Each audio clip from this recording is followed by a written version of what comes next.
నిజామాబాద్ లో పసుపు బోర్డు ప్రకటన బీజేపీ కార్యక్రమంలాగా జరిగిందని ఎమ్మెల్సీ కవిత విమర్శించారు. బీజేపీ మంత్రులు, నాయకులు తప్ప ఇందులో ఎవరూ పాల్గొనలేదని, అధికారులు ప్రోటోకాల్ పాటించలేదని పేర్కొన్నారు. 2014కు ముందు తాము ఇచ్చిన మాట ప్రకారం దాదాపు 30 డాక్యుమెంట్లు తయారు చేశామని, వీటితో పాటు కేంద్ర మంత్రి నిర్మలా సీతారామన్ కు ప్రధాని మోదీకి ఉత్తరాలు రాశామని తెలిపారు. పసుపు బోర్డుతో పాటు మద్దతు ధర ఇవ్వాలనే ఆలోచనతో త్రిముఖ వ్యూహంతో వెళ్లామని చెప్పారు. పసుపు మద్దతు ధర క్వింటాకు 15,000 ఇవ్వాలని కవిత డిమాండ్ చేశారు. ప్రకటనను మనస్ఫూర్తిగా మేము స్వాగతిస్తా ఉన్నాం. ప్రకటించినటువంటి విధానం పట్ల డెఫినెట్ గా అభ్యంతరాలు ఉన్నాయి.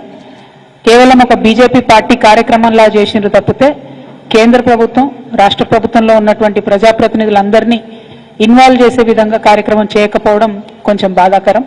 ఎందుకంటే ఏ ఒక్క ప్రోటోకాల్ కానీ పద్ధతిని కానీ పాటించకుండా బీజేపీ మంత్రులు, బీజేపీ ఎమ్మెల్యేలు కూర్చొని, బీజేపీ ఎంపీ కూర్చొని మరి అనౌన్స్మెంట్ చేయడం జరిగింది.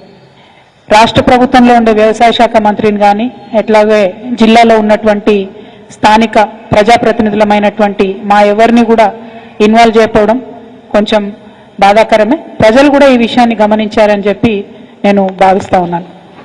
ఇవాళ పసుపు బోర్డు గురించి చాలా విషయాలు ఆ రోజు మాట్లాడడం జరిగింది.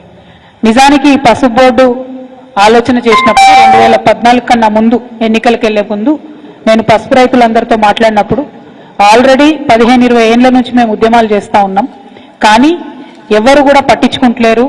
అప్పటికే అధికారంలో ఉన్నటువంటి 10 ఏళ్ల నుంచి అధికారంలో ఉన్న కాంగ్రెస్ పట్టించుకోలేదు.